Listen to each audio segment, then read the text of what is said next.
উদীয়মান সূর্যের দেশ জাপান, যেখানে সময় মানেই জীবন আর পরিশ্রম মানে গর্ব। ছোট এই দ্বীপ দেশটি আজ বিশ্বের এক বিস্ময়। তারা প্রমাণ করেছে মানুষ চাইলে পাহাড় ভেঙেও আলোর পথ তৈরি করতে পারে।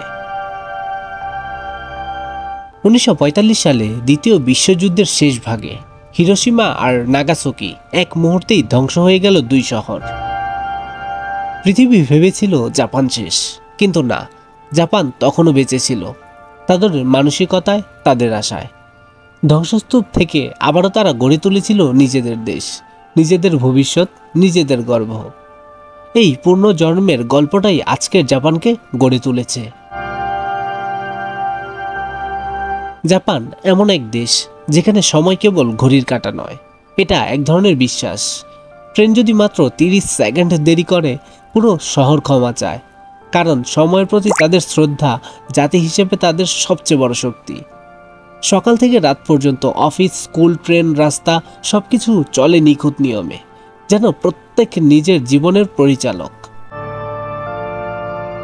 কাজ জাপানিদের কাছে শুধু জীবিকা নয়, এক ধরনের সম্মান।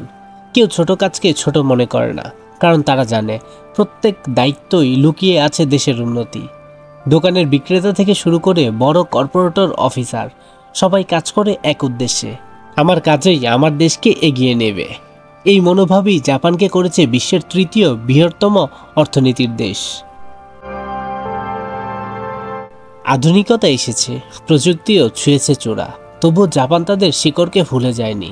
প্রাচীন চা অনুষ্ঠান, কিমোনো, মন্দির আর প্রতি বসন্তের সাকুরা ফুলের উৎসব, প্রতিটি মুহূর্তেই তারা মনে করিয়ে দেয় জীবনের সৌন্দর্য ক্ষণিকের হলেও তার মূল্য অমূল্য।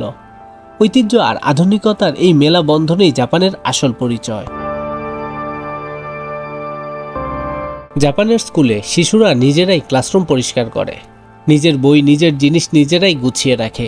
শিক্ষকরা শেখান, তুমি যদি তোমার চারপাশ পরিষ্কার রাখো, তুমি তোমার মনও পরিষ্কার রাখতে পারবে।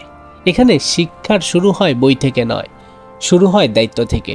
ছোট থেকেই তারা শিখে, আমি যদি আমার কাজ করি, সমাজ এগিয়ে যাবে, আমাকে সবাই ভালো বলবে এবং আমার চারপাশ সুন্দর থাকবে। ভূমিকম্প, সুনামি, অগ্নিকাণ্ড, প্রকৃতির প্রতি পরীক্ষায় জাপান বহুবার হারিয়েছে অনেক কিছুই, কিন্তু কখনো হেরে যায়নি।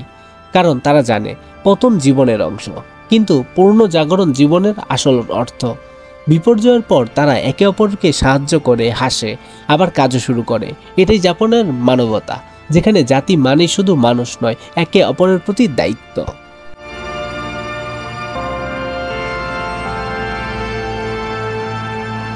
আজকের জাপান মানেই প্রযুক্তির বিস্ময়। বুলেট ট্রেন ছুটে চলে ঘন্টায় 320 কিলোমিটার গতিতে, রোবট কাজ করছে মানুষের পাশে, আর শহরের আলো ছুঁয়ে যাচ্ছে আকাশ। কিন্তু তারা প্রযুক্তির দাস নয়, প্রযুক্তিকে তারা ব্যবহার করে মানব কল্যাণে। তাদের প্রতিটা উদ্ভাবনের ভেতরেই আছে একটা লক্ষ্য, মানুষকে আরো সুন্দর, আরো সুশৃঙ্খল জীবন দেওয়া। জাপান আমাদের শেখায়, উন্নত জাতি মানেই শুধু যন্ত্র নয়।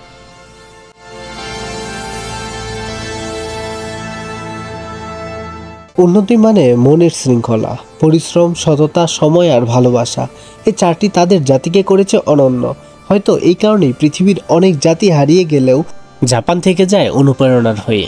সূর্য যেমন প্রতিদিন নতুন আলো নিয়ে আসে, জাপান তেমনি প্রতিদিন নতুন আশা, নতুন উদ্যম, নতুন শুরুর প্রতীক নিয়ে আসে। জাপান হচ্ছে সময়ের সাথে চলা এক জাতি।